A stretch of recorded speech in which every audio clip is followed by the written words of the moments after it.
Hello, and thank you for being here this afternoon.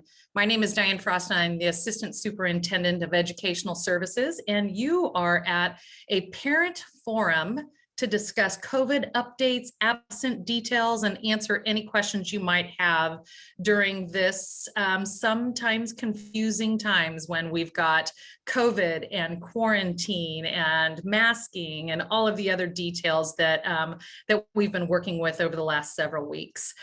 We do have a translator today, and I want to let our audience know that if you raise your hand, we can give you some details as to how this meeting can be translated for you.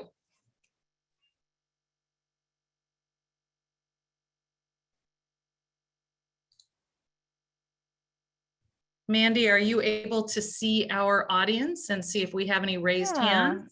Thank That's what you. I'm looking in right now, and I see no raised hands. Maybe our translator can introduce herself just in case somebody comes in the room. Absolutely. She's actually having a little bit of a hard time connecting to her audio, Okay. but we'll come in a moment and translate that. I'll just let you know. Okay, very good. Well, I think we'll go ahead and get started. We have people continuing to enter. So happy to see so many people here this afternoon. Obviously, this is a really critical topic as we talk about public schools, our kids back in classes, full day instruction. I wanted to introduce my partner for this presentation. Her name is Holly Warwick.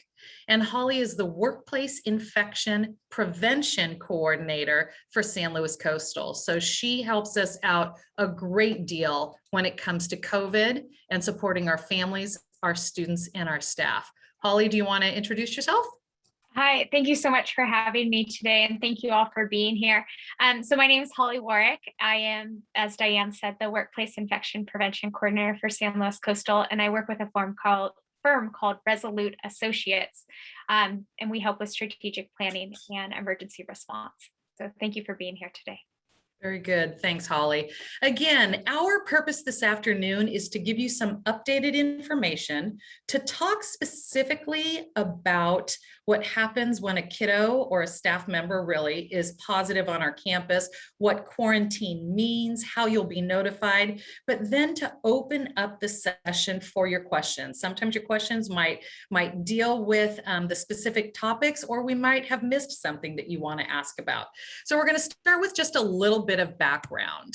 I would just want to remind everybody in the room that really San Luis Coastal's major objective is to safely educate all of our students. As you know, last March, we came back in person, but we came back in a hybrid program. So it was this fall that we welcomed back all of our students 5 days a week, full day. And while instruction has been fantastic, has been very appropriate for all your kids at every grade level, it's safety that we've really looked at over the last few weeks, and that Holly and I spend an awful lot of time on. Please know that we get our guidance from public health. And in fact, they do pretty regularly update their guidance, which they will be doing later on today, and we'll get that information out to our families. And then just know that when they give us that information, we monitor and adjust.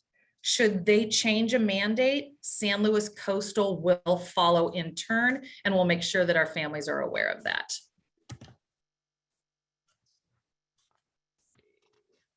Sorry, my screen isn't moving forward. Give me just a second.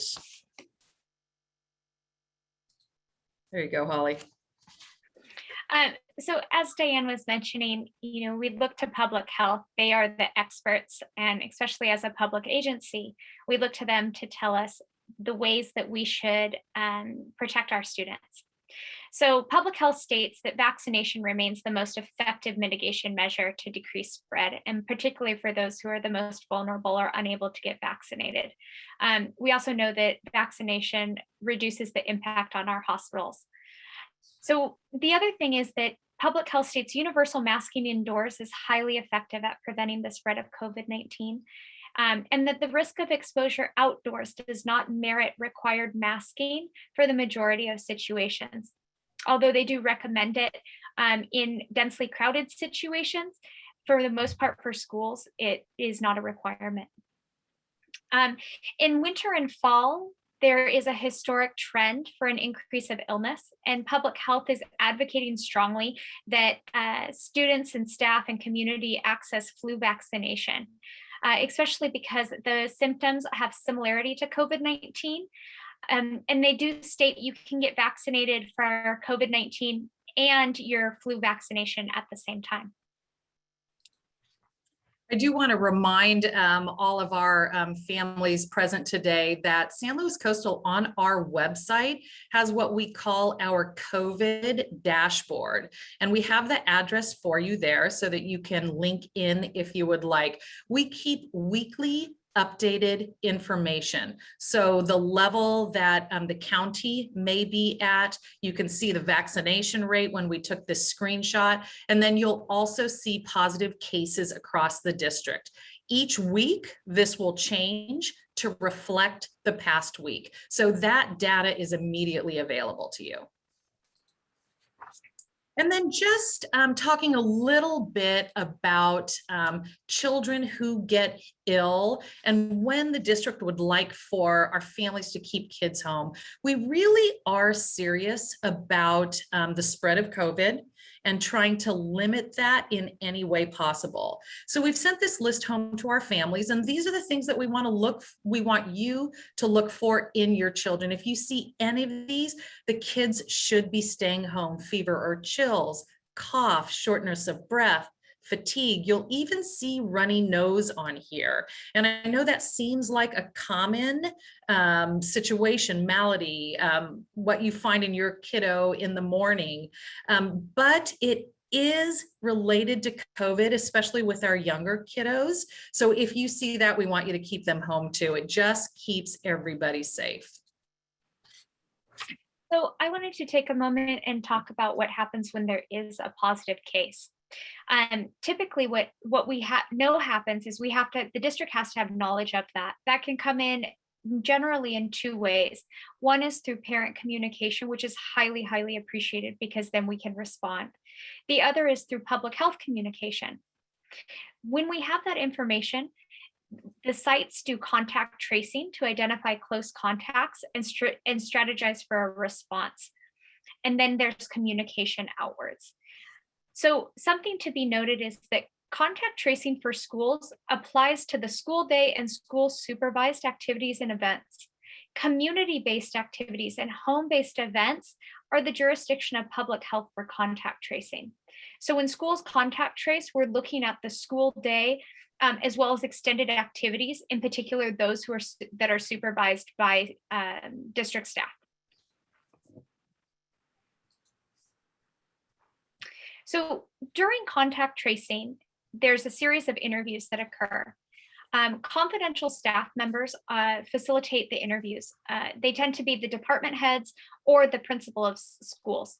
It's the most confidential employees that exist in the district, and it's because of what a sensitive situation it is to be investigating a positive case. So here are some of the questions that are asked. We want to know, was the person with infection at school during their infectious period? Who were the close contacts? And close contacts were the people who were within 6 feet for accumulation of 15 minutes or more over the 24 hours at school. So once again, it's not going into the home, it's at the school-based level. The other thing that might be noted is, are these close contacts fully vaccinated? Something that is not inquired or documented by the school is if the person with COVID is vaccinated, because it's not pertinent to the investigation. Anyone who has COVID, regardless of vaccination status, should isolate at home for 10 days from the date of symptom onset or from the date of specimen collection if they're positive. So were the person with infection and the close contacts unmasked at the time of exposure at school?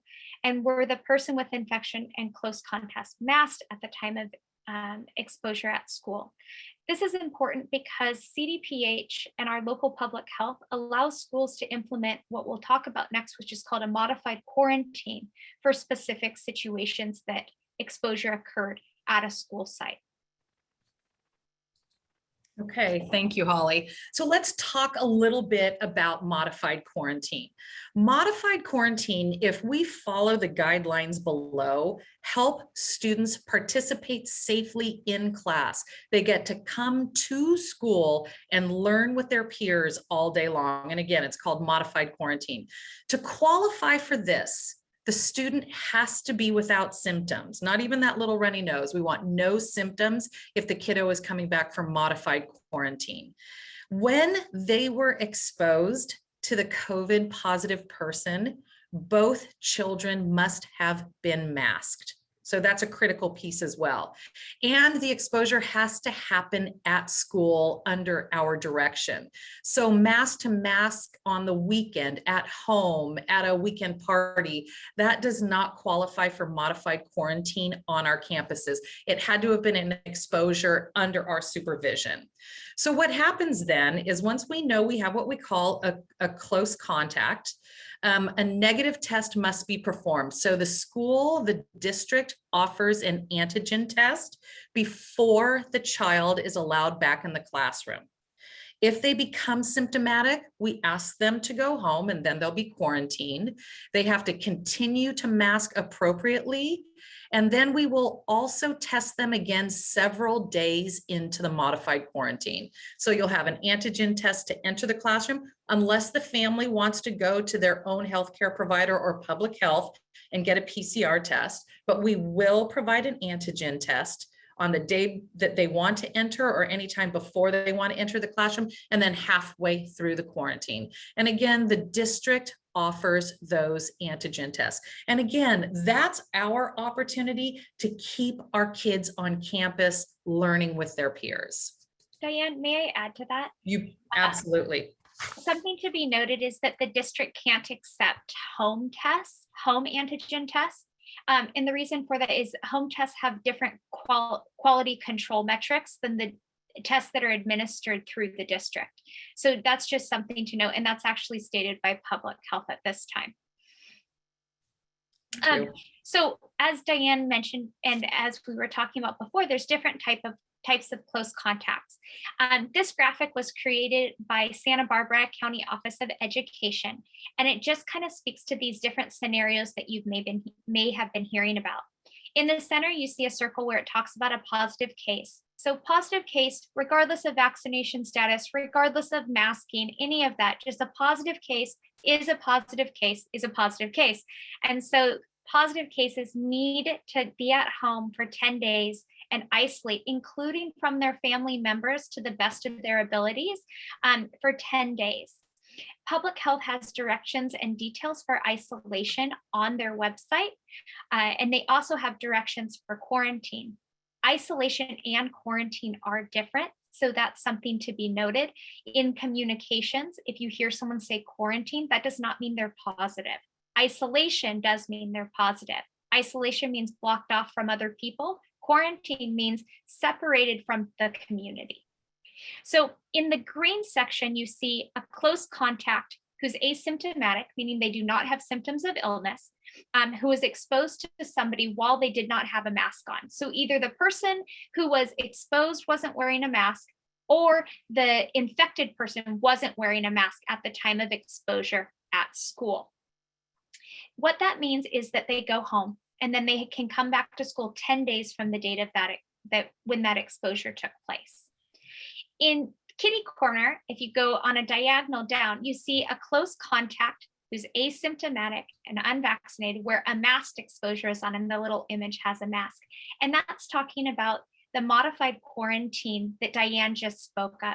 So that's a student who was exposed when both people had masks on, the infected person and the exposed person at school. In an agreement to participate in modified quarantine, these students do not participate in any community activities. Public health says that the transmission rates at school are so low that, and the use of universal masking indoors is so effective, that these children are allowed to come back to school, but those same metrics don't exist in community activities. So that's why there's a difference. In the purple, it's different because this person's vaccinated. When somebody is fully vaccinated, student, staff, or community member, when they're fully vaccinated, they are exempt from quarantine. And then the following, if you look down, that's just talking about that at any point of exposure, if someone has symptoms of illness, it defaults to what Diane opened this presentation with, which is any symptoms of illness, regardless of vaccination status, should be staying at home and seeking PCR testing.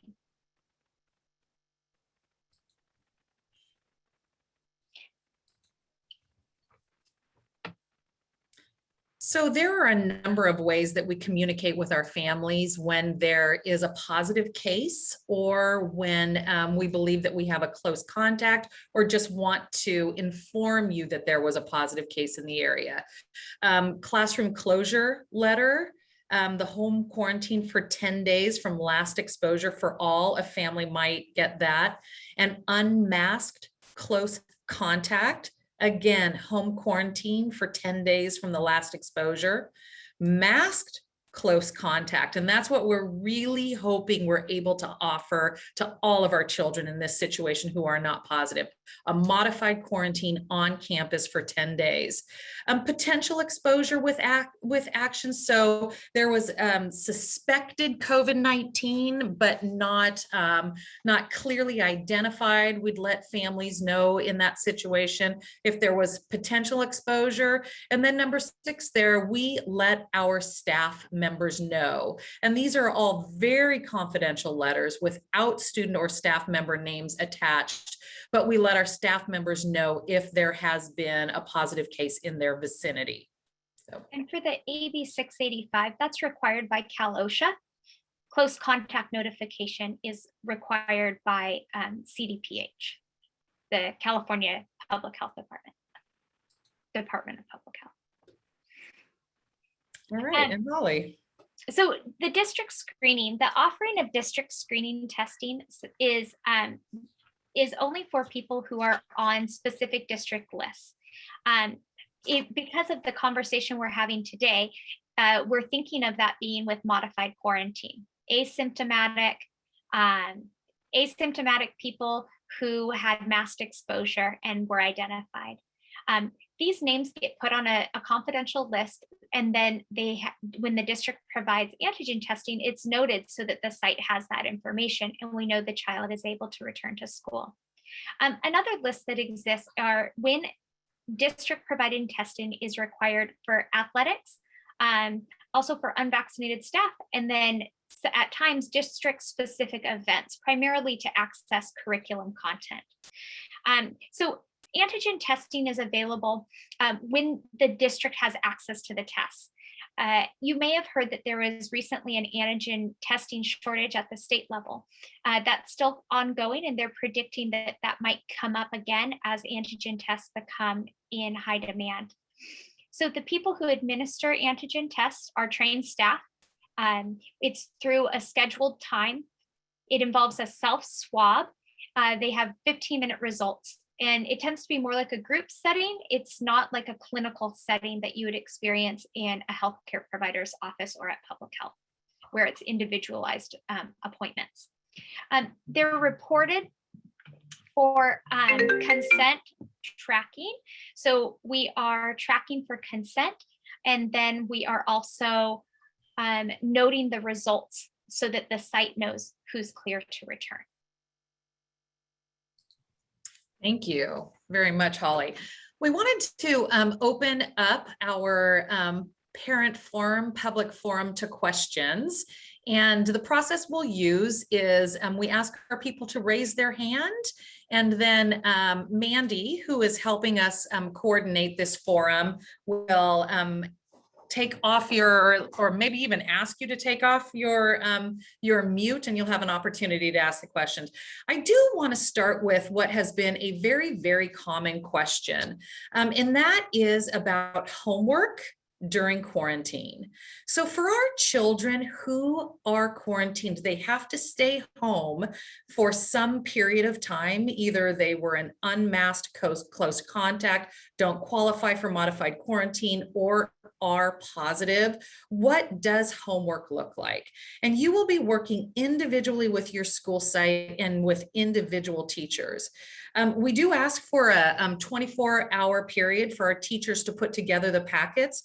At the elementary school, they're often handing out a Chromebook, letting you come pick it up. We have had situations where they've been dropped off, and then work that reflects what's going on during the day so that your child can stay up with the class. We do know that some of our children are home ill and cannot participate in whatever homework is provided. You will be given, your child will be given time at the end, right, when you return, to make up that work, just like any other illness during the year. For our secondary students, you'll find that a lot of our teachers are using Google Classroom. So they drop the work in Google Classroom, the children can pick it up. They have a tremendous amount of experience from last year doing that, but also emailing back and forth with their teacher, making sure they're answering any questions, confused by any work. We're here to help. All right, Mandy, do you want to call out some of our parents, and Holly and I will try to answer their questions?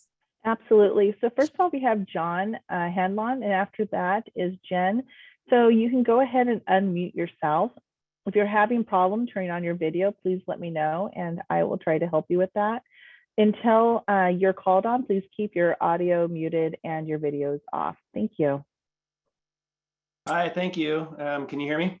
Yes, yes. Hello, Good to John. meet you. Thank you so much. So my child is a second grader, and I spent some time looking at the district's COVID dashboard, and I I took the information and I looked only at the elementary school component, not the middle and high schools. And for the last week that's reported, there were 17 cases, none with the staff, but 17 cases for students out of a total of 4,000 students, 4,061 students, which equates to a case rate of about 419 per 100,000. And countywide, San Luis for the same 7-day period was 222 cases per 100,000. So the elementary school cases are nearly twice the community rate. So, and then comparing to the community transmission standards, the high category begins at about 100 and the district rate is 4 times that. So recognizing that it's difficult to compare kind of these two different populations, in general, I'm wondering if having a case rate for elementary students, which is twice the community rate and 4 times the threshold for high case category, is acceptable. And what is the district's target or the measure for success in that? Yeah, John, that's an excellent question. I appreciate you going through those numbers on that and looking at the community information too. Something about the metrics that's interesting is when we're reporting out, we're reporting everything that's been reported to us. Whereas County Public Health is using the positive cases that they get from PCR testing. So on the district dashboard, there's the home antigen tests that are being reported to the school as well as PCR tests. So for me, that makes sense that you would see perhaps an increase there that County Public Health might not have. We actually go and report all that to County Public Health. And I believe they're still using the responses from the date of specimen collection, if that makes sense. So for instance, we might report on a Monday because that's when we find out that the student's absent, but the student might be reported either through public health with the specimen collection in the week prior, or they might have tested with an antigen test like the day they called and told us. So there's some interesting data points that don't match up because of how we're reporting it. And that's just me giving you that background information. The other thing that happens is in our weekly data poll, we have to catch up. And sometimes catch up is where it's the opposite of that, whereas child might have been on quarantine already and then tested positive in their quarantine. So the school doesn't get an absence call. Instead, we get a letter from public health that a lot of the times will come at their release date. Does that make sense? And so sometimes our data is heavier chunked in the timing of it being posted than when public health has it. So I think that's why some of those metrics don't match up, but also why some might be higher and some might be lower. So that's what I was thinking of when you were talking about the data, but I know you had another question. One, I just wanted to share with you that component. Can you repeat your question of your other statement? The question really was, what is the district's metric for success? How do you know that we're doing well by not having transmission at school? I know there's a lot of comments about it being low at school, but I haven't seen any data really to support or not support that. So a lot of that comes from the case investigation. And what we're finding is our numbers look inflated. For instance, there was 28. So I'm including the, you said 17, the other 10 last week were from high school and secondary, right? So there's 28 total. Of those 28, about 10 or 11 of them were connected to families. So it's household spread that's influencing those numbers as well, versus in-class transmission, if that makes sense. So that's one of the metrics that's pulled. The other one comes from, and I'll look and see if I can post the link. The CDC did studies on school transmission rates. And so when we talk about school transmission rates, it comes from the CDC's case investigations and studies, and the CDPH is pulling their information from those same studies. And so that's where the transmission rate data is being looked at.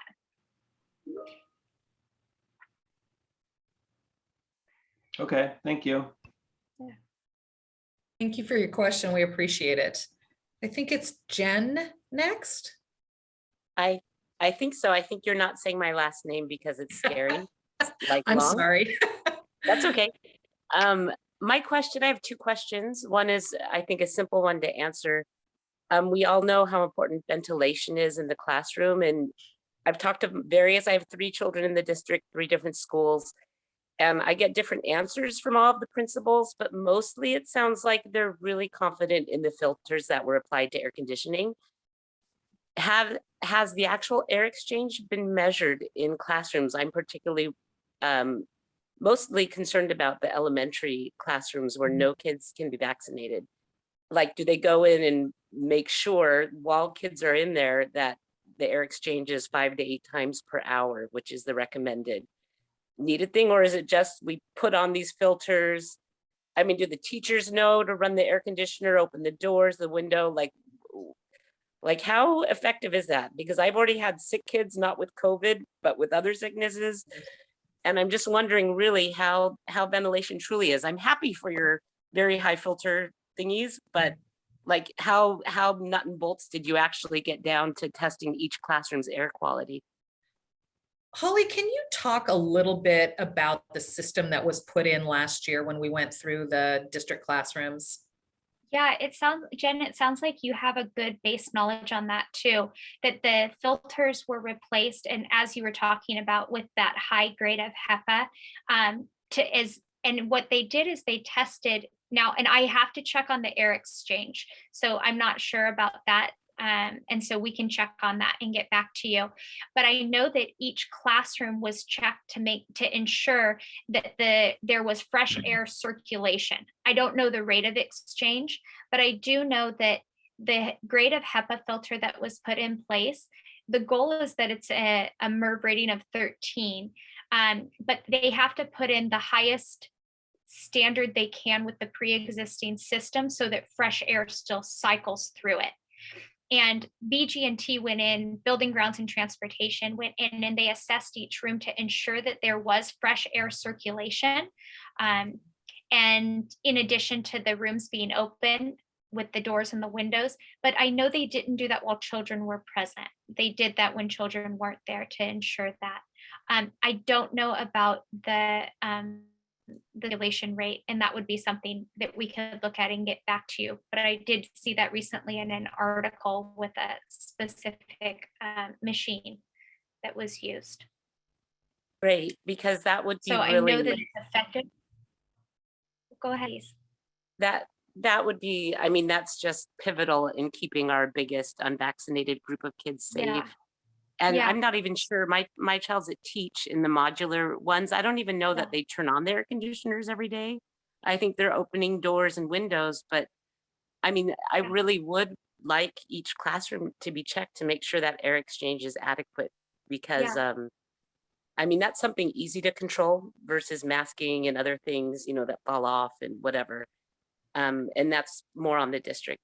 And my Yeah. next question would be, is there any way that our district would consider at-home rapid antigen testing for a return to school for a symptomatic child? Or could you work with public health to perhaps get the Morro Bay Testing Center open again? Oh, I'm so Because glad that you brought that up. I have one child who was barely sick on Monday. I rapid antigen tested him twice at home and I followed the instructions and I do the whole whatever. And he was negative twice. I had it too, negative twice. Everyone's double vaccinated in my house except this child because he's 10. And now I can't like get him back unless I drag him down to the vet's hall where there are COVID positive people to get tested, or Yeah. wait for a private clinic, which I called today and they don't have appointments till Saturday. Yeah. So I mean, my only choice really at this point is to bring him early where hopefully there's not a lot of people and get him tested to return to school. And it's frustrating that I feel even a tiny bit, I have to put him at risk to even get him tested, but that the rapid antigen testing, maybe even coupled with the doctor's note, isn't adequate. You can do the doctor's note. A doctor's note that states that your child is not does not have COVID is sufficient. So there is that. I have good news for you, and that is that the district reached out to Morro Bay and reached out to public health and offered sites. The district, San Luis Coastal's offered to give dedicated rooms to public health to do testing clinics down there. They wrote back today actually and said that they actually have retained a space and it should be up and running in a couple weeks. I know that that's far away for you at this point, but it's progress for them looking forward in that direction. I can say too that the nurses have advocated with public health regarding the use of at-home tests, but right now it's a public health stance that you need the PCR for symptomatic. And that the antigen only is sufficient for screening testing in our county right now. Got it. So, Okay, well, that's a little bit of a limit. right. That's Sorry good about news. that, though. That's good news about Morro Bay. And as far as the air exchange, do I just wait to see when the district says something about that, or? Maybe we could write down your name and we could get you that information. Diane, do you have insight on how we could get? Yeah, absolutely. I did write down your name. So Holly, thank you very much for that. So we can get back to you on that. And we can also put it in our parent communication. So I will tell you that Holly and I did training with classroom teachers and administrators before the beginning of the year. And we talked a lot about our mitigating strategies, including ventilation in the classroom and how important that was. So they did get some training, or at least it was part of our conversation before the school year started, but I don't think it's a bad idea for us to revisit and see exactly what we have daily implemented on our campuses. And we'll get back to you personally, but we'll also put something in our parent communication. Thank you so much. You got it. Thanks. All right. I think our next question is from Erin Bryan. Hello. Hi, how are you? I'm doing well, thank you. I had a couple questions with modified quarantine. So my first question is, so just to clarify, the student on modified quarantine can come back the next day after they're notified if they had taken an antigen test. Correct. Yes. Okay. And then actually my daughter was on modified quarantine, and I also have another child at the same school. Is there any thought about if like my daughter was on modified quarantine, having my son have to also test, or their sibling, doing anything with the siblings? Because it seems like that would make sense if they're living in the same household. Public health says that contacts of close contacts aren't at risk.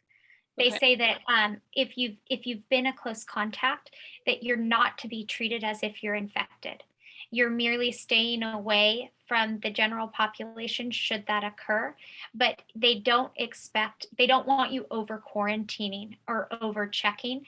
And so the contacts of close contacts, as silly as that sounds, the contacts one removed, I guess, of close contacts, they don't recommend that you test for them unless the family wanted to independently, but they don't consider them at risk. Okay. And then last thing is, when I was looking at the chart from the Santa Barbara district, so because masks are required, the only time I guess you would get a call to do the full quarantine if you're unmasked is it like at recess, I'm assuming. So in that case, if my children wear their mask at recess, is there a better chance that they will not get called for a quarantine if they're wearing their mask all the time? That's correct. And then it would also be that factor. It's not just that they were at recess at the same time. It would be that they were in close proximity for an extended amount of time. And then on top of that, it would be during their infectious window. Okay. So it's pretty open. Public health really has been stating strongly that, especially in schools, they don't believe the threat of spread in the outdoor times, that's recess and lunch, is it is of a high level of concern. And that's why we haven't seen that increase in masking. Actually, some of the regulations have shown what we would anticipate with kind of like what John had mentioned earlier, a significant kind of transmission rate in the community. They're still seeing that schools have lower spread and concern, in particular in the outdoor areas. Okay, great. Thank you. Yeah, you're welcome. Okay, I think our next question is from Lan Alcorn. Hi, I have a question about siblings. So recently our son tested positive. His sister has been asymptomatic this whole time. We all went to get tested as a family. We all tested negative, even our son after day 5. So on day 10, we showed up at school thinking that they were both ready to go back to school. And then we found out that our daughter had to quarantine for an additional 10 days. So I called public health and I talked to them, and they told me that was correct because our son could have been contagious even after testing positive. So I understand all of that. My question is, the school told me that if we had isolated our son, then our daughter wouldn't have the extra 10 days of quarantine. But public health did not tell me that. They told me she's in the same house, she has to quarantine for an additional 10 days. So I'm just looking for some clarification, because to me, it seems like the additional 10 days would be correct, because even if we had isolated our son, she still could have been exposed even before his symptoms had started. Yeah. First of all, I'm sorry that your son has been ill.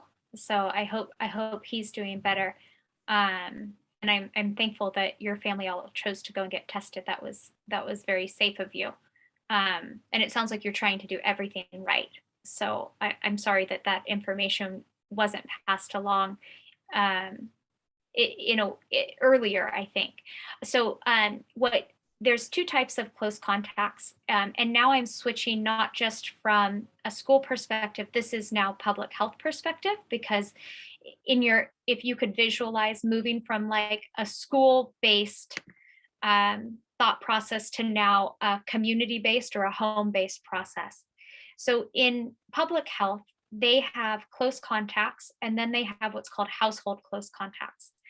The rule for close contacts is they're supposed to quarantine for 10 days from the last date of exposure. And it's that terminology that I think was misleading in this situation. So when somebody is positive, they're considered positive for their 10-day isolation period. And so if that person who's positive is in a house and is not separated from other people, the last date of exposure is the last date within that 10 days. And that's where that 10-day would start. So in the situation of your son and your daughter, if your daughter had been separated, so perhaps went and stayed in a different part of the house, if you were lucky enough to have that kind of living arrangement, then her last date of exposure would be the last date that she was with her brother. If because the family was mixed, I'm assuming, because I wasn't on the investigation of public health, mixed together, you go till the end of his isolation period, and then her quarantine period begins. Okay.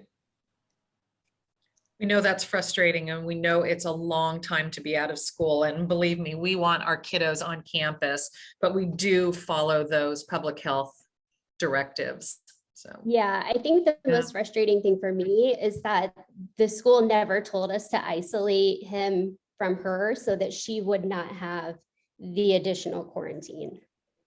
Yeah, I think that, I think that's hard because schools speak to, when we do our contact tracing, when we give our advisement, our real focus and our obligation is that school setting.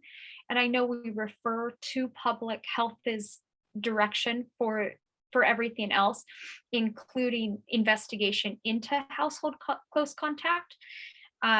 So I'm sorry that information wasn't made as available to you.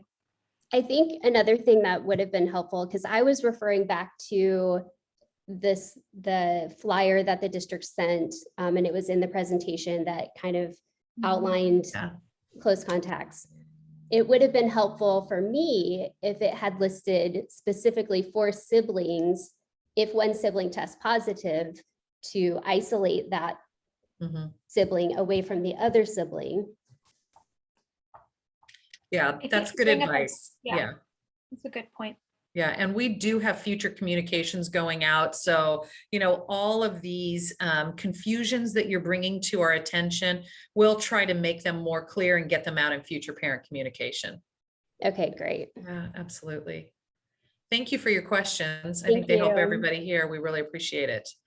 Carissa Kluver. Hi, so my biggest question is about masking. It seems like so much of the recommendations are based on appropriate mask and constant masking in appropriate settings in the schools. How is that being enforced, especially with the youngest kids? We are working with our principals, and our principals are working with their teachers. We talk to them about how they can give the kids positive reinforcement for masks on correctly, how they can model wearing masks correctly. I just happened today walk through probably 3 kindergarten classrooms, 3 first grade classrooms on one of our campuses, and I have to tell you, every one of those little guys was masked. Now, sometimes we know that with our little ones, the mask will fall down. It's really incumbent upon the teacher or the aide in the classroom to remind the kiddo to put it up. So that's what we do. We talk to our principals talk to our teachers, and our teachers remind the kids in their classrooms. Okay, thank you. Got it. All right, how about Alexis? Hello, I have an elementary school student in the district, and I have a question about, I have 2 questions, but I have a question about, why are you guys allowing antigen testing for asymptomatic? Because I was informed by Cottage Health that they wouldn't perform rapid tests on asymptomatic individuals. Oh, it's the direction of CDPH and public health. They outline it's for screening testing only. but they don't allow it for symptomatic. So I know that, I wonder if maybe, I thought Cottage Health, excuse me, I thought Cottage was the same. I think in Santa Barbara, they follow that similar guidance where it's PCR for symptoms, antigen for screening. Because I've been informed that antigen testing on asymptomatic individuals is highly unreliable. So that I'm just confused about that. And so I, for instance, in the second week of school, my student was a close contact, was like sitting next to a student who had symptoms and was sent home. I understood that the school couldn't tell me whether that child ended up testing positive or not. So I, on my own accord, decided to keep my child home until I could wait 5 days, get a reliable PCR test, and then send it back to school. At that point, when I opted to do that, my school informed me that that I wanted his absences to be excused. They informed me that for my child to come back, he would have to have a negative PCR test. So this is why I'm just really confused about what, and like and I thought of screening as when we're just screening a general population to see like what the numbers are like, not to actually see if a close contact has contracted COVID. I'm really uncomfortable with my child being at school personally, and and this is all making me exceptionally more uncomfortable. Yeah, the testing cadence and the screening testing procedures, as well as the antigen tests themselves, comes from the California Department of Public Health to the district and the training. So everything we're doing and Coastal's doing is in alignment with what public health says to do for asymptomatic testing. Okay. So any symptomatic where there's that high probability of perhaps having COVID is referred to the healthcare provider or to public health for exactly what you described, that PCR test. So did that change in the last 2 weeks? Because it was the second week of school that I opted to quarantine my child, even though I wasn't required to. And, he never had a positive test. I believe that the other child was back at school in a day or two. Do you know what I mean? That the other child had a negative test.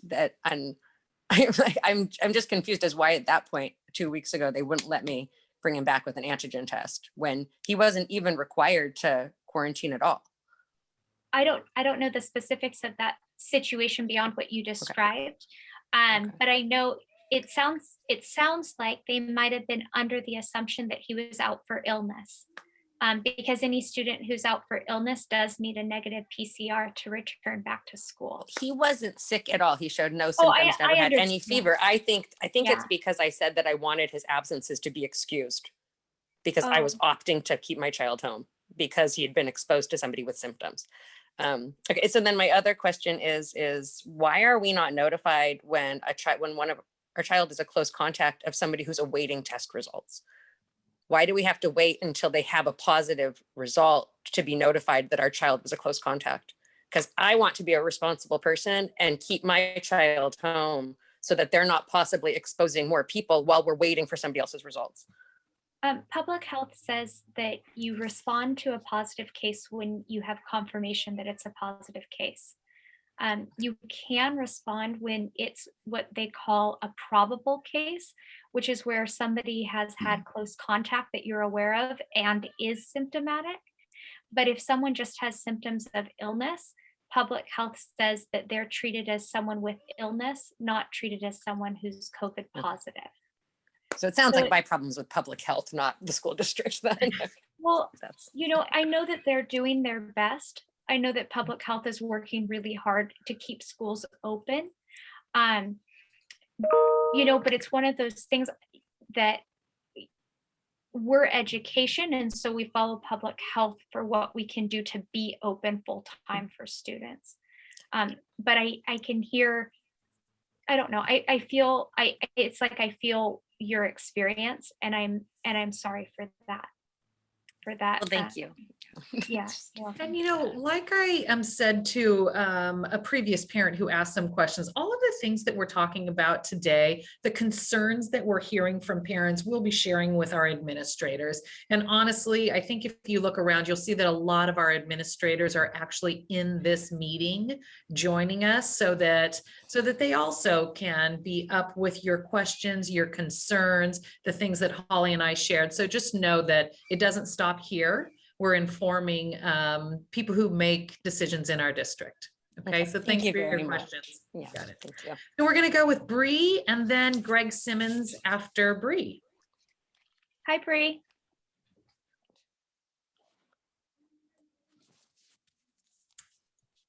Bree, you can unmute yourself if you have a question. I do. I just was wondering,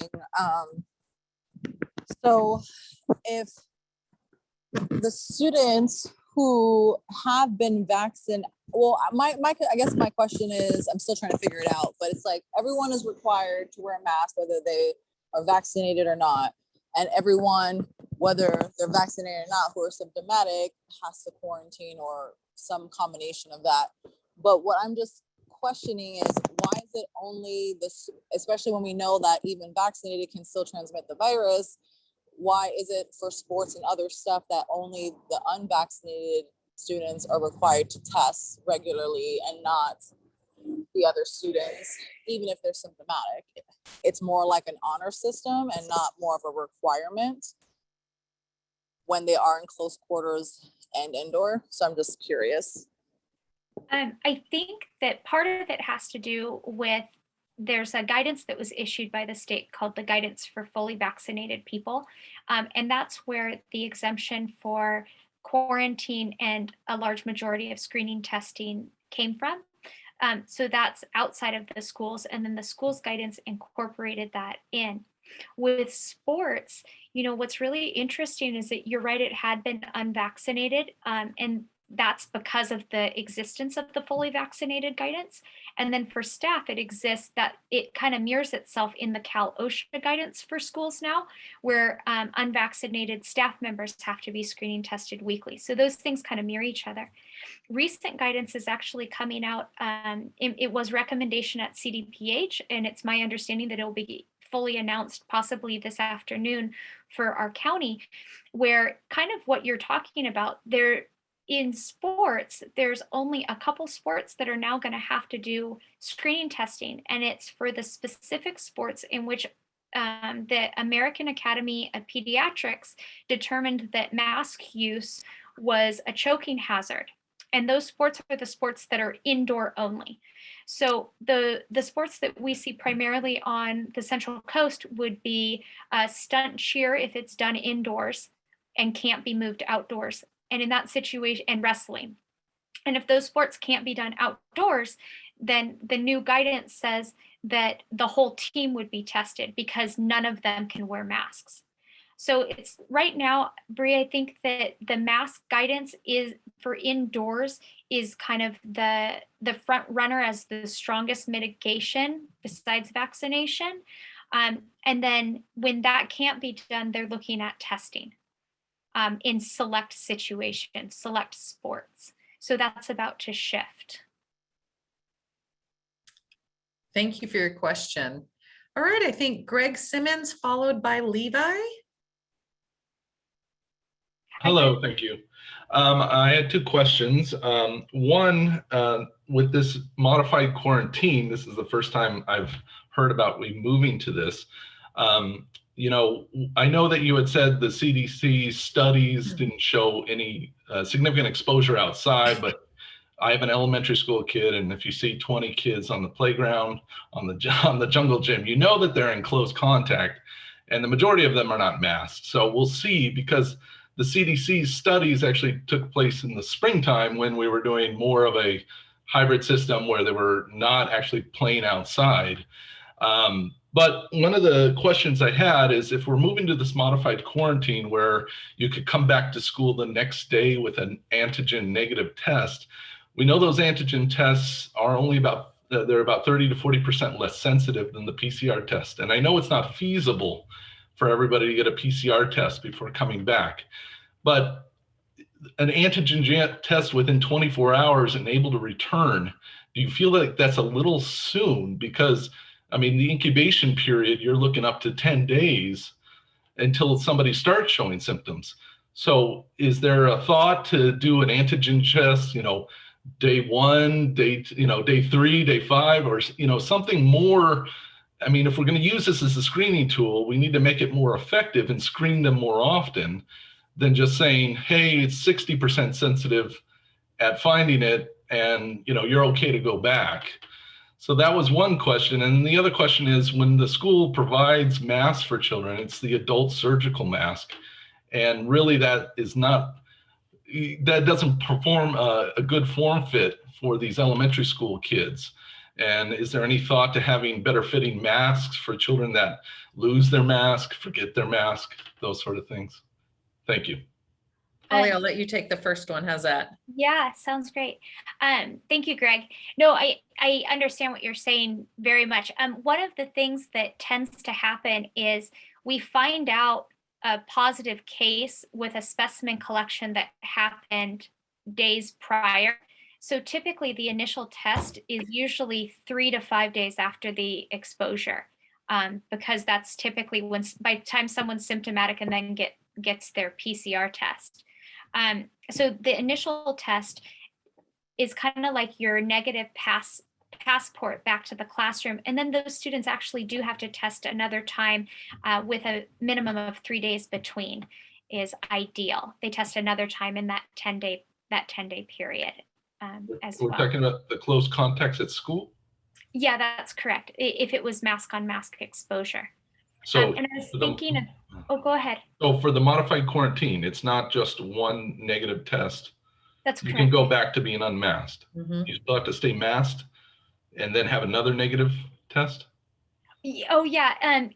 When you agree to do the modified quarantine, they agree to test more than once.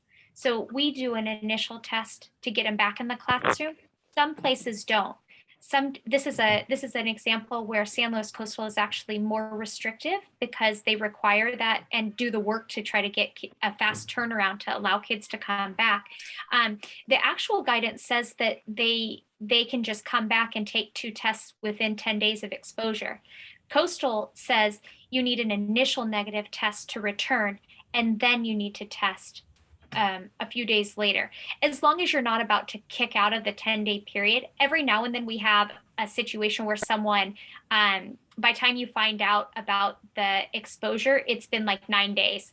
So in that case, they would test once and return because the next day they would be out of quarantine, if that makes sense. So sometimes there's a little bit of nuance with that. And I was going to say with the kids on the jungle gym too, in my head, when I watch, one of the things I think about is, are they in that sustained space for 15 full minutes too? A lot of the times they're running all over the place, and then it's also 6 feet as well. CDC actually says that for kids, CDC says it could be 3 feet. When you're doing your contact tracing, but our state and county haven't adopted 3 feet for students for contact tracing, and it remains 6, which it is for adults as well. Yes, but you're aware that that's based on droplet transmission, which it's not. It's airborne. So one cough right in your face while you're inhaling is enough. Yes. Of course. Yes, you're correct. And then about the masks for children? Yeah, and I can address that. I don't know off the top of my head exactly what size masks are backups at the elementary school for children who forgot theirs, broke theirs, whatever it happens to be. But I can check in with our administrators on that and provide appropriate sizes. I agree with you that our little ones, pre-K, TK, kindergarten, first, second, they have obviously much smaller little faces, and we need to get them safe masks. So I'll look into that for you. I will also say, in terms of outdoors, recesses, lunchtime, we are really working with our principals who are working with their classes, kids, yard duties to remind the kids that spacing at lunch is appropriate too. If you have elementary kids, you probably know what a Gaga pit is. You probably know what tetherball is, the lines going up the slide. We're trying to teach our kids to have distance at that time too, for exactly the reasons that you're mentioning. And I do try and instill that in my daughter, but there is a reality that Yes. it's very hard to have that happen with that age. Agreed. It just takes reminder, somebody out there modeling that type of thing. And and that's what we're trying to do. So it's a really good point that you're making. Thank you for your answers. You got it. You got it. So I think we're going to go to Levi and then Camp Family Adventures. Hello. Hey, thanks for taking all these questions. You bet. So I just have one question. I don't know if this is appropriate for you guys, but so like if a vaccine is mandated for students in the future, like who would be liable for damages if a student were to have a negative reaction to that? Yeah, I don't know the answer to that one. Yeah. I guess it would go back to who mandated it. Yeah, and I'm not entirely sure about that either, but I'm also happy to do a little bit of background. I do know that when there are vaccine mandates, there are some, as you know, pre-existing conditions, kiddos who would be contraindicated to get a vaccine. So I'm certain that any mandates would have details like that attached, but I can't tell you exactly who is liable, but we could look into that. Okay. And then maybe this could be just a quick question. Do you know if students could be could skip a mandate on the basis of a religious belief? That is something that we can work with individual families regarding. So yeah, if there's a religious belief, we would work with our student support services department and our human resources department. And again, it would be individual. We would sit down, chat, and see what we can do to help and mitigate. Okay, thank you. You got it. Good night. All right. Camp Family Adventures. Hi, thank you for taking my question. Quick question, I have a high schooler. He obviously went back to school, got, the common cold that's going around right now with just a little bit of a cough left. I had him test on Friday for COVID, which came back negative. He spent the weekend resting, sent him back to school on Monday and got a call. Oh no, I'm sorry, he didn't go back to school. We kept him home Monday. Sent him back to school yesterday, and I guess he had a little bit of a cough, was sent back to the nurse's office and was requested that I come pick him up due to the cough. Even though I had sent him back that morning with a negative COVID test, the nurse did give me a paper, let me know that he was not allowed to come back until the cough was gone, or he had a negative COVID test, even though I had taken that negative COVID test from Friday. So my question is, the letter that she had given me had said the student's symptoms must have significantly improved. And I'm wondering who is really determining whether or not a symptom is significantly improved. It's a really good question. We do have nurses throughout our district, but it's not always a nurse who is working with you or your kiddo when they see some kind of symptom, the cough, the runny nose, that type of thing. Holly, I know you might want to add in a little bit here, and I'm sorry for that inconvenience. I really am. Oftentimes our pediatricians will be able to give a note that says that this child is negative and that cough is not associated with COVID. I know that's just another step that you have to take, and it's not a hurdle I want to put in your way of getting your kiddo back on campus. But again, we do need to be safe. Holly, do you have any other thoughts about a lingering symptom after a negative test? Well, was the negative test on Friday? Did I hear that right? The test was Yes. taken Friday and you sent him to school on Monday with the results of the Friday test? He was showing symptoms on Thursday, sent him to get COVID tested on Friday, got the test back Sunday, We kept him home one more day on Monday just to be sure. I sent him back to school yesterday with the negative COVID test and was told that he would need to be tested again, or I could send him to the doctor's office, which we all know trying to get your kid in the pediatrician right now, they're not, it's going to take longer than just going and getting another PCR test.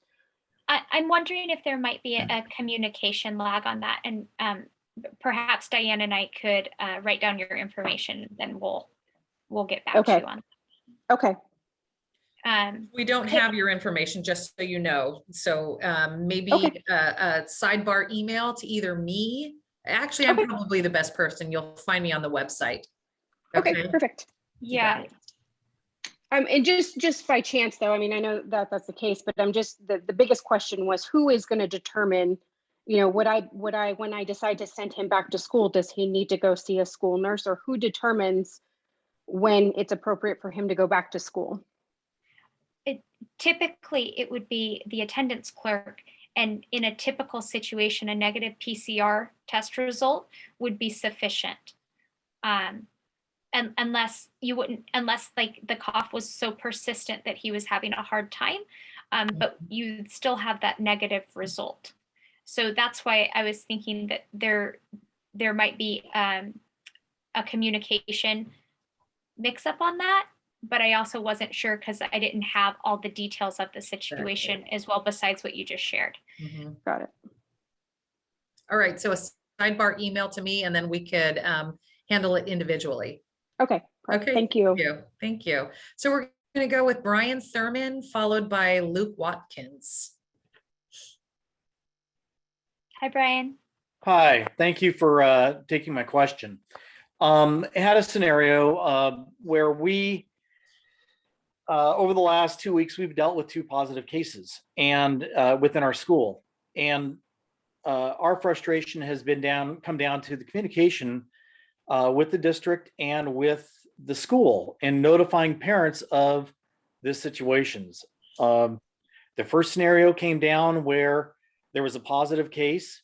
We have 2 6th grade classes, and one class was notified, the other class wasn't. Yet they interchange classrooms. They do PE together. They do music together. They are obviously in recess together. But the principal chose to notify one class, but not the other. It just so happened that shortly after, we found out through word of mouth from other parents. Shortly thereafter, after finding out from another parent, someone in the other classroom had tested positive. And I find this a little disconcerting and a little, it's a struggle that the district and school is not being more forthcoming when we can be proactive in doing this. When we found out word of mouth, my daughter said that she had been in close contact with this individual, yet we weren't contacted. We chose to have her PCR tested. She came back negative. It took an additional 5 days to notify our classroom after the individual in our classroom tested positive. And I'm just wondering, and the principal said, we're following the guidelines. We are doing exactly what the county health requires. Well, maybe that's not enough. And I can answer some of your question, and it might be that Holly can answer some of it as well. I don't know. So we've got 2 6th grade classes, and you think they're intermingling, and when one had a positive case, the families in the other class. I guess I would ask through our contact tracing, which our principals have been trained in, exactly how much intermingling. Time on the blacktop will not lead to, unless it's that 15 minutes within 6 feet, that type of thing, it won't lead to a letter to you. And I'd really have to know specifics on the case on even the classes intermingling. But the kiddo who was positive in your class, you're saying you had a 5-day lag before you were notified that there was a positive in the class? She was tested on, I take that back. She was tested positive on Wednesday, and I mean, actually, her home test was on Monday, but her PCR test was result was Wednesday. We were notified on Friday night. Okay. But going back to the intermingling, the Yeah. principal did suggest that. I understand that, but this is a classroom where they share the classroom. They switch teachers. Mhm. So the teacher was exposed, then she's teaching the other children. So Yeah. the potential is there. And Yeah. I was just a little frustrated with the lack of communication we found out from other parents of the positive test. Mhm. And it's just a little frustrating when we're trying to be proactive Yeah. and do the best we can when the school district isn't being, I don't think, as forthcoming as they should be. I mean, what harm is it when you sit there and Yeah. say a child has tested positive in the 6th grade and send it out to both classrooms? I agree with you. You made a comment about we are following county guidelines. We definitely can. San Luis Coastal is a district that's very transparent. I mean, we're sitting here in the second of our parent forums, right, where we're trying to answer as many questions. So looking at our policies, should we be noticing families more than we are? We can look into that. Because we can do a little bit more in that area than the county requires us to do. In terms of an entire grade level, when there is a single child who is positive, I've got 2 classes, I've got 3 classes, an entire grade level, I'd really want to do some serious contact tracing to see if it's necessary to send letters home to all 3 classrooms. Now, the case that you presented may lead to that kind of notification, but I'd want to do some serious contact tracing before the entire grade level is informed. Well, it was 2 classes. Yeah. And like I said, they interchange classrooms. Yeah. And I totally understand the point. Yeah. I just, my attitude is, why not go the extra mile and be a little bit more forthcoming when you have a scenario like that? It's a Right. small group. Right. And so, but Yeah. thank you for your time. You got it. We appreciate the question. Holly, did I miss anything? No, I was thinking, one of the things I was thinking to Mr. Thurman is it sounds like you are really keen and have a lot of information on like the dates of when things happened as well, because you probably are close with that family and have that relationship. Sometimes we have to wait for those to become finalized before there's that action, and it's those trigger points that are put in place. So that's why there might have been a lag in the communication as well. Probably more that your principal would react as soon as they had that confirmation, but if they don't have the confirmation, they can't they don't have that trigger point from public health to move to that next tier.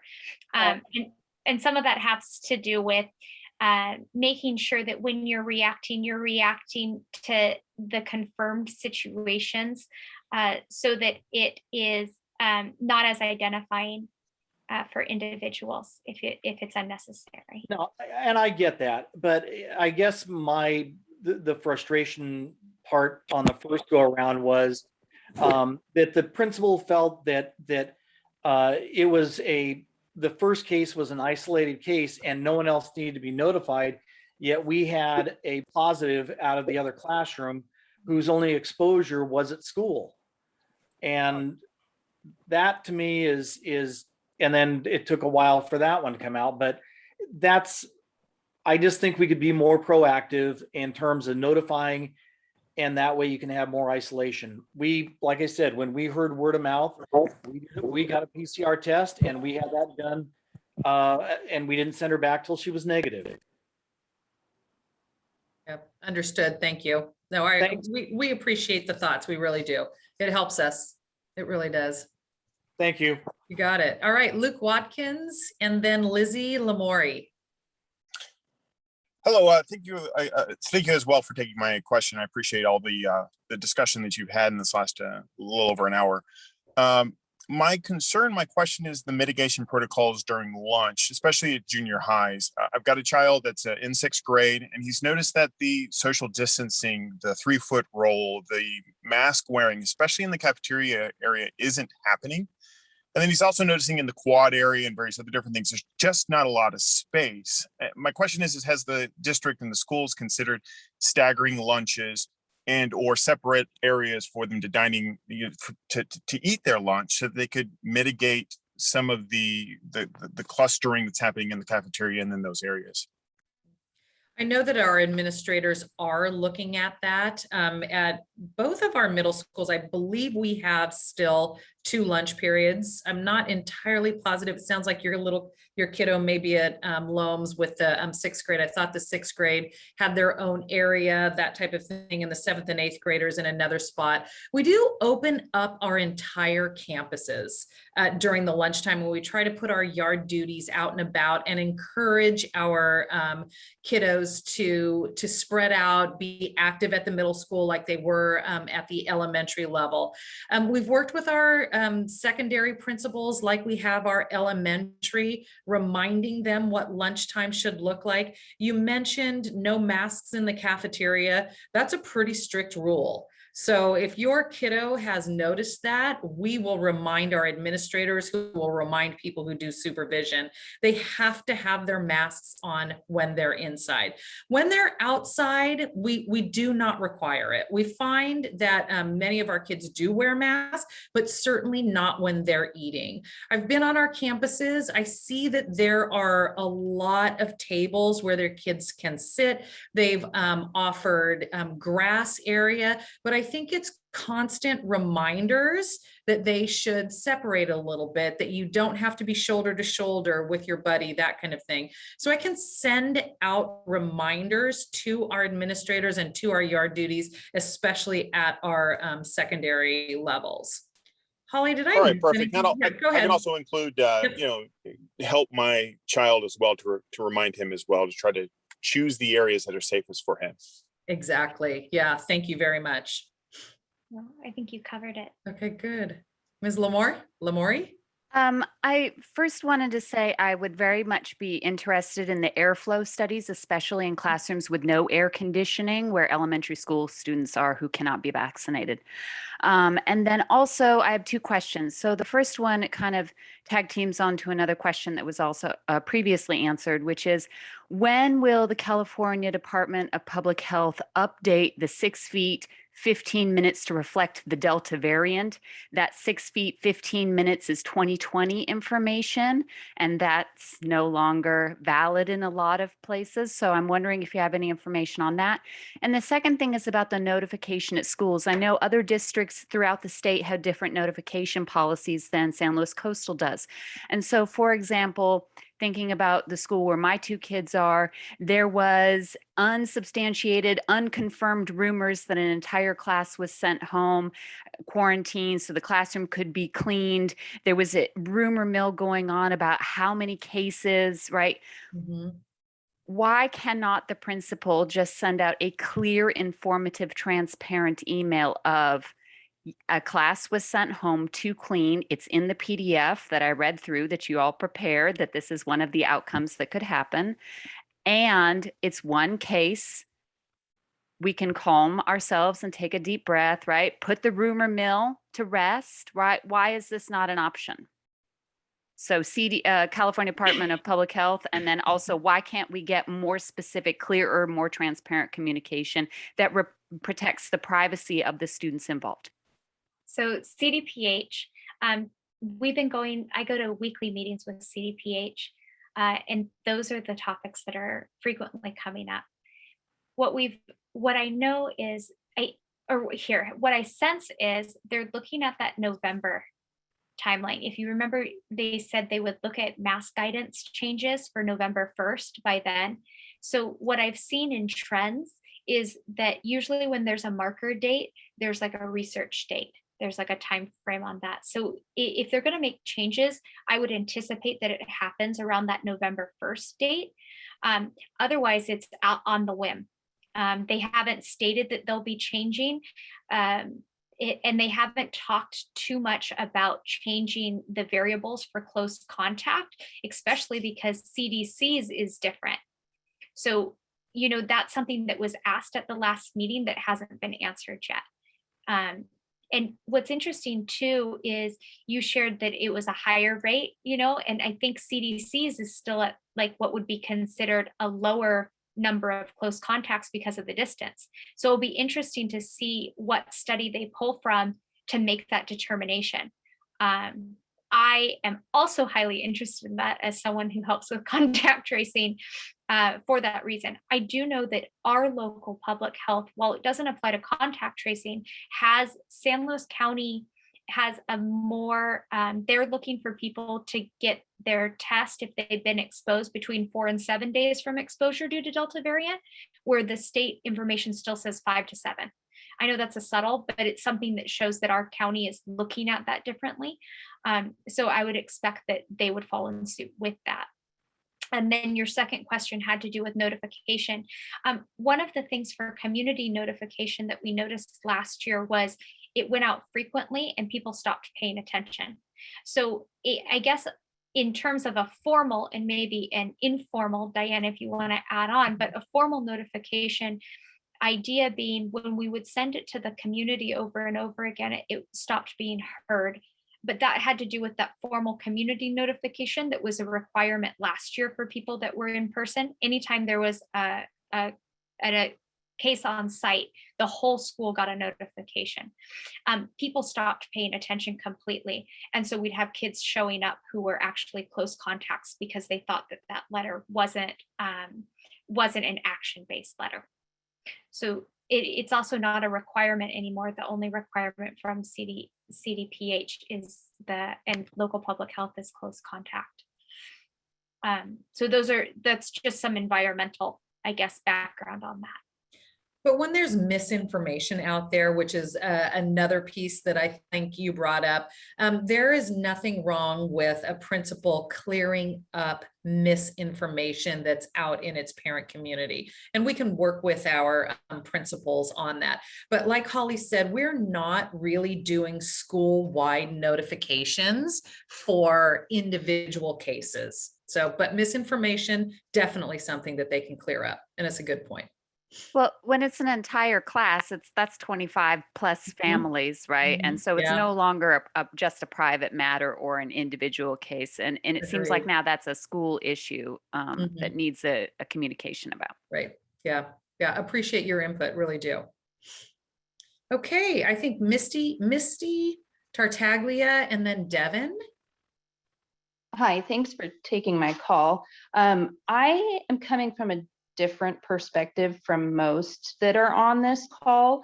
I'm coming from a concern of the antigen testing, for one, being used excessively and over time, exposing children, teachers to toxic substances that are proven over inhalation can cause cancers, can cause neurological issues and stuff, and that's due to the sterilization of them. So I have a concern about that in where, and also given in schools, these kids doing that or having the swabs done so often. The other thing is I question, and I have not gotten an answer, and I've asked 2 of our schools that my kids go to, if the schools have a CLIA waiver. Now, the CLIA waiver, which is provided by a state, allows a facility to do a medical diagnostic test on somebody and collect a specimen from them for diagnostic reasons, but it has to be an FDA approved test. So these PCR or these antigen tests are not all FDA approved. And then it has to be read by a professional. And this is all on CDC guidelines. I myself, being in the medical field, know that every facility that I have to be at has to have a CLIA waiver. So I question that for schools because that is a huge liability, given that these tests are being done on children that are set up for injury. If you're letting them do it on themselves and they shove it too far in their nose, which there has been cases of that in our county. So I have a concern about that. And then also with vaccine mandates, we're putting everybody in a one-size-fits-all box and saying that these vaccines are very safe and effective. But if you actually go and read the new FDA-approved Comirnaty, it specifies 16 years of age and older. The study excluded participants who were immunocompromised and those who have previous clinical or microbiological diagnosis of COVID. And it also participants with pre-existing stable disease defined as not requiring significant changes in therapy or hospitalization for worsening disease during the 6-week enrollment, then they were included in this trial. It also states, and I know I'm giving you guys a lot, but I want everybody to kind of understand that there is definitely a different view that is concerning to me, that we are putting all these kids, all these teachers, all these people in our community into this box of, we have to have a slow the spread of it. This is a virus, viruses mutate, it's not going to go away. We have to know that. And why we don't take a different perspective of keeping our kids healthy and safe in schools, that we're just told, mask them up, stay 6 feet apart.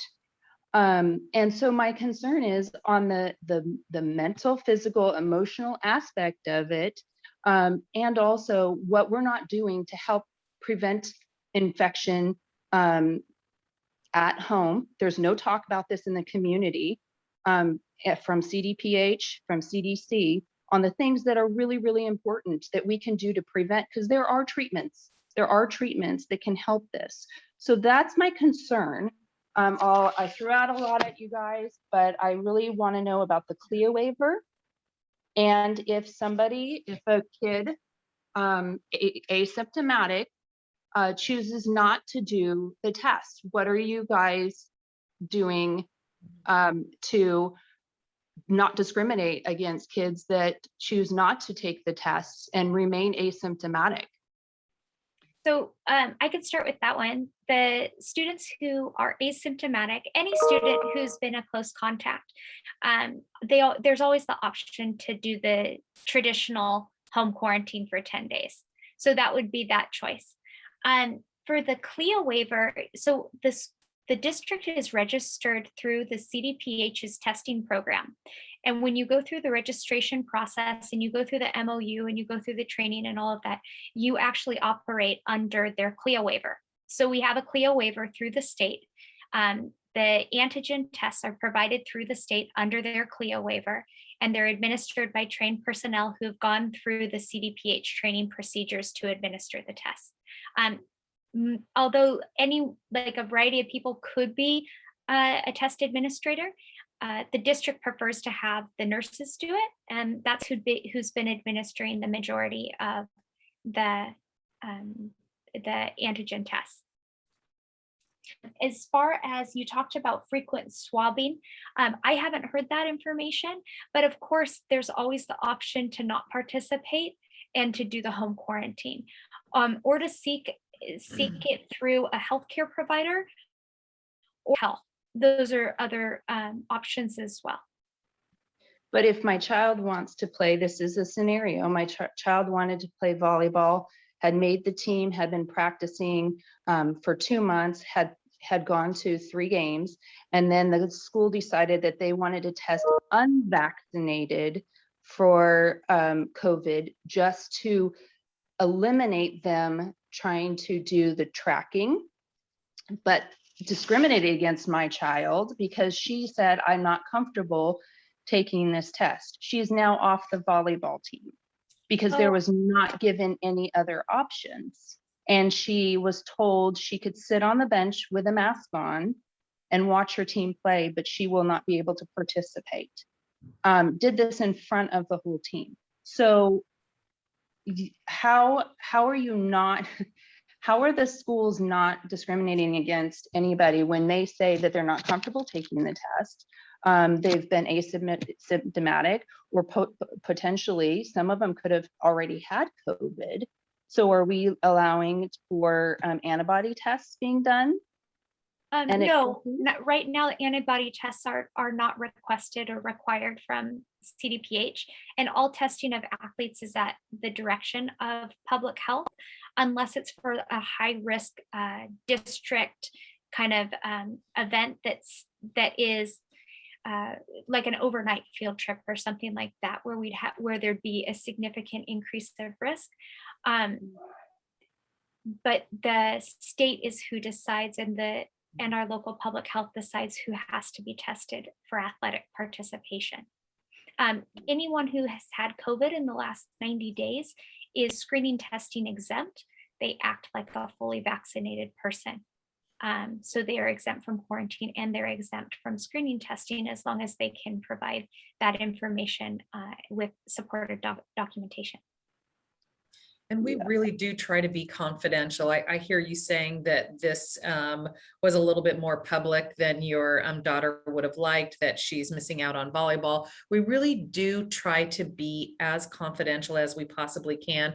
We want our kids, participating in our clubs and sports. I love that your daughter made the volleyball team, but we really are under the guidance of public health. Now, I think that guidance, and Holly, you mentioned this quite a bit ago, we had a question about sports, and that guidance about antigen testing is changing a little bit. Is that right? That's our understanding. Yeah, it's supposed to post today. And we're anticipating that volleyball isn't one of the required tests, unless they were to go on like an overnight kind of situation or a significant travel situation. Exactly. So more news coming out about that, which may positively affect your kiddo. From SLO County. That's a from SLO County. Exactly. Exactly. Public health. Yeah.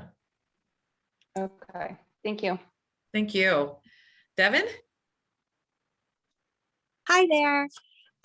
Thank you so much for your time. Okay, so I just want to really re-emphasize what the speaker Brian said. I love the idea that you're considering notifying possibly the whole classroom of positive exposures. And then, of course, please follow through with what you consider to be close contact notifications as well. But that makes me feel so much better that the district is willing to look more into that. I think every parent in my child's elementary classroom who found out kind of through like the, parent telegraph that there was a positive case was shocked that they weren't notified, because in an elementary school classroom, I'm not so sure that it's just the two kids sitting on either side of the positive case that would count as a positive case. And similar to Brian, I just want to do what's right. I want to be able to closely monitor my kid for symptoms.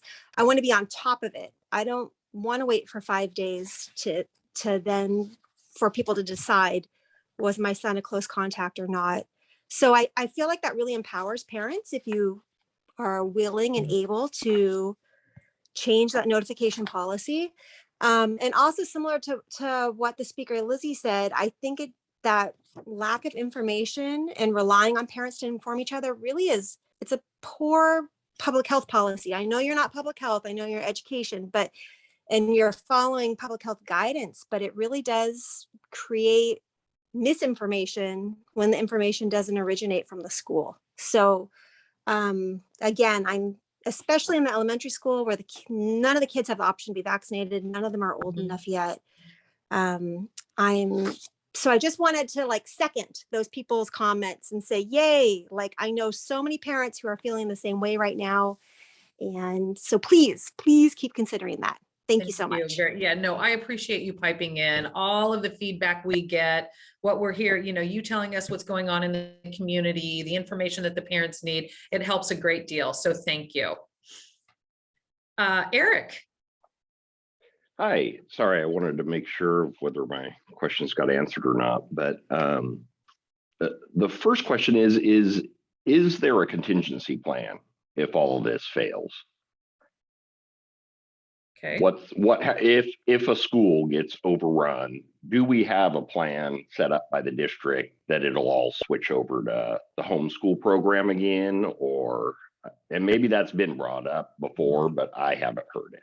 Yeah, no, the district, anything that involves a whole school closure would definitely involve consultation with public health and then, ample notification to parents. But yes, we would look at, taking our 24 hours and then offering like synchronous instruction, not unlike what we had last spring and the time before that. So yeah, the district has been working on a plan that would include synchronous instruction when we're talking about the closure of a class or the closure of a school. So yeah, that's been something we've been planning for.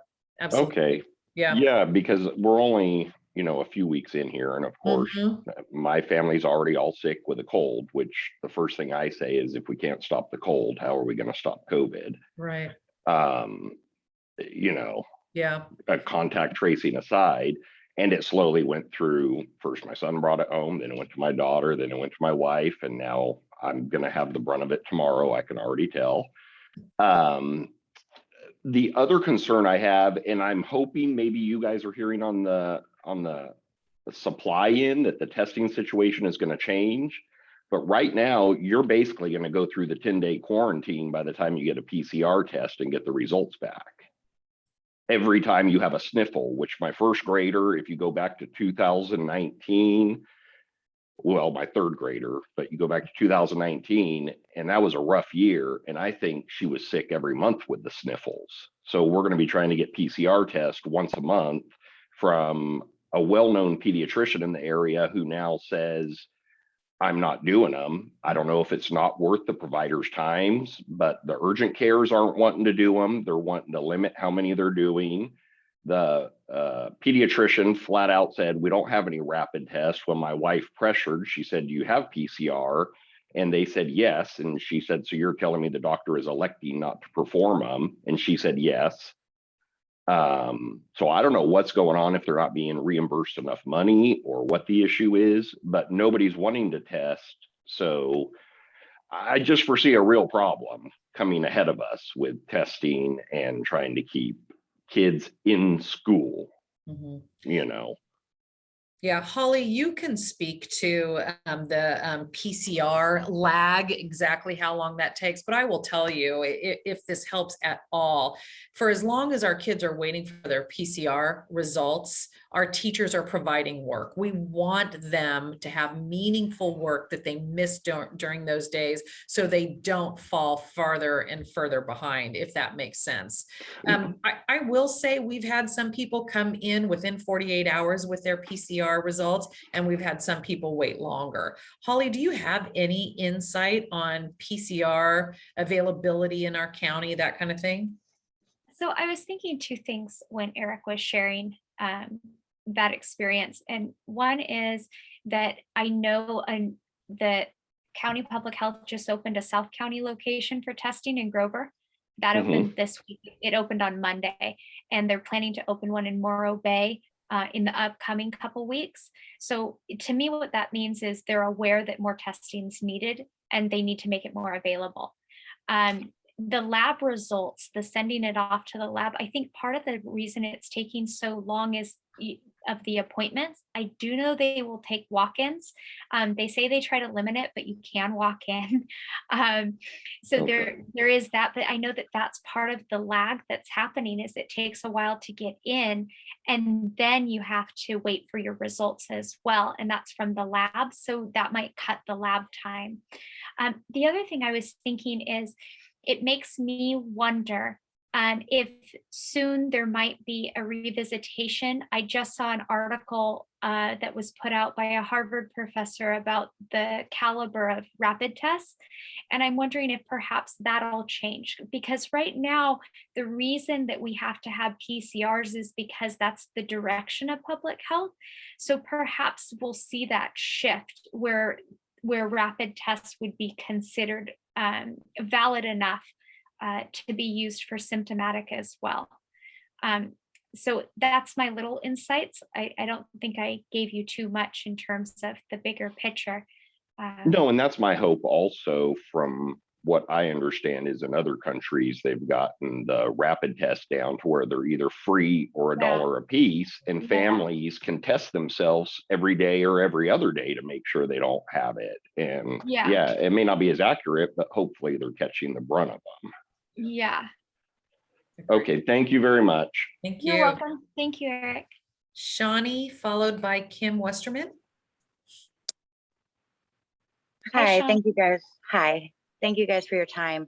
My concern is I have a little one that's in 3rd grade, and because they're not able to be vaccinated yet, when they are able to be vaccinated, and say that people choose to, get exempt from that, will those individual students that are not getting vaccinated be required to still wear masks, especially in indoor settings, if and when mask mandates lift? I know that we're not there yet, but masks have seemed to, my son's been back in person since November of last year, because our school was one of the pilot schools that got to go back with